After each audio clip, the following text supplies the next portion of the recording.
के लिए कुछ करना है ना, वो कभी भीड़ का नहीं, बेड़ों का हिस्सा बनते हैं।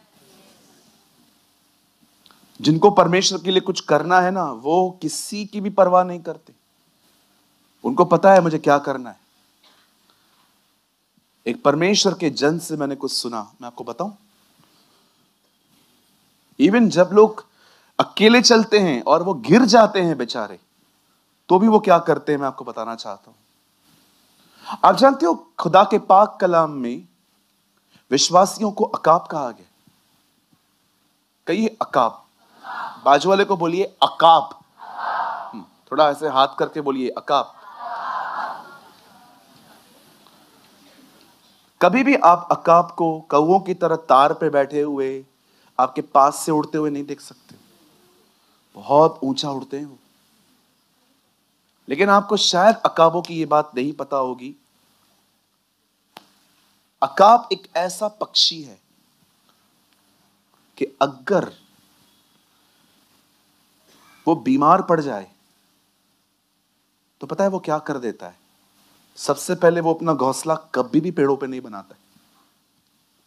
वो हमेशा चट्टान के अंदर, दरारों के अंदर अपने घोंसले बनाते हैं।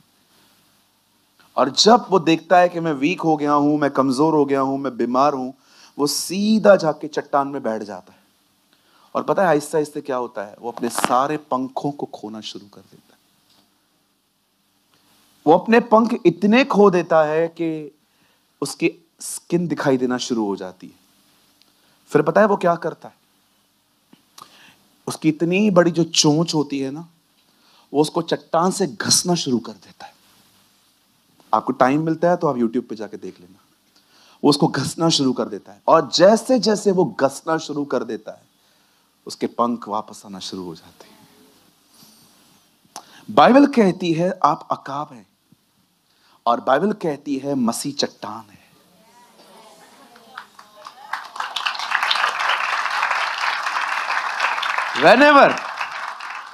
whenever you lose your strength, जब भी आपको लगता है ना मैं अपना ताकत खो रहा हूं, जाओ चट्टान से अपने आप को घसना शुरू करो।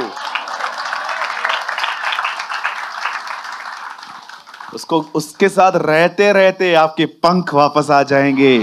You shall renew. अभी भी कहता हूं, don't waste your time. Bible बताती है धर्मी गिरे, यहोवा उसे उठाता है। अकाब है, तकलीफ तो आई ना उसके पास भी, लेकिन वो तरीके जानता था अपने। कभी भी आप वीक पड़े, जाइए घसीए अपने आप को वहां। अरे लोगों को बताने से क्या होगा। 4 में से 1 भी व्यक्ति आपके लिए प्रेयर करे ना, बहुत बड़ी बात है। सब सुन के आपको पता है किसी किसी को तो खुशी मिलती है। हाँ, क्या लगता है आपको, आप 40 लोगों को प्रेयर रिक्वेस्ट भेजोगे, हार्डली 2 या 3 ही होंगे जो प्रेयर करेंगे। 35 लोग आपको कहेंगे कोई बात नहीं, सब ठीक हो जाएगा। 1-2 तो खुशी भी हो जाएगी, हाँ ये तो होना ही था आपके साथ। या दैट्स फैक्ट, ये सच है। खुदा के लोगों पे भी तकलीफ आती है। चलो मैं कुछ बोलूं, नेगेटिव नहीं लेंगे, मैच्योर लेवल पे बात करूं। जो लोग कहते हैं भाई हम पे कभी प्रॉब्लम आ ही नहीं सकती, मेरा एक सवाल है, यहोवा शालोम खुद का नाम खुदा ने क्यों बताया है? यहोवा शालोम का मतलब क्या है? शांति देने वाला। उससे खुद को शांति देने वाला क्यों कहा है? मतलब उसको पता था आपके पास अशांति भी आएगी। उससे क्यों कहा मैं यहोवा यीरे हूं, जो तुम्हें प्रोवाइड करता हूं? क्योंकि उससे पता है आपके पास कमी घटी भी आएगी। वो क्यों कहता है मैं यहोवा राफा हूं, चंगा करने वाला? क्योंकि वो जानता था कभी कभी आप बीमार भी पड़ सकते हो। थोड़ा सा ब्रॉड माइंड करके सोचो इन चीजों को। सम पीपल थिंक कि सिर्फ और सिर्फ तकलीफें पापी लोगों पे आती हैं। यहां देखिए सब, यूना का जहाज क्यों डूब रहा था, और नए नियम में चेलों का जहाज क्यों डूब रहा था? पुराने नियम में तूफान आते थे प्रभु की इच्छा के बाहर, नए नियम में कभी कभी तूफान आते हैं प्रभु की इच्छा के अंदर।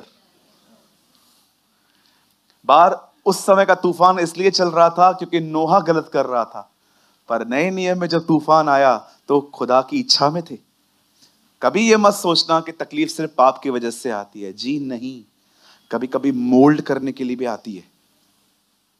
अब यहां पर देखिए क्या हुआ। ओके, लॉन्ग स्टोरी शॉर्ट कर देते हैं। हाँ बिल्कुल, बाइबल बताती है धर्मी पे बहुत सी विपत्तियां पड़ती हैं, परंतु यहोवा उसे हर एक से मुक्त कर देता है। आमीन।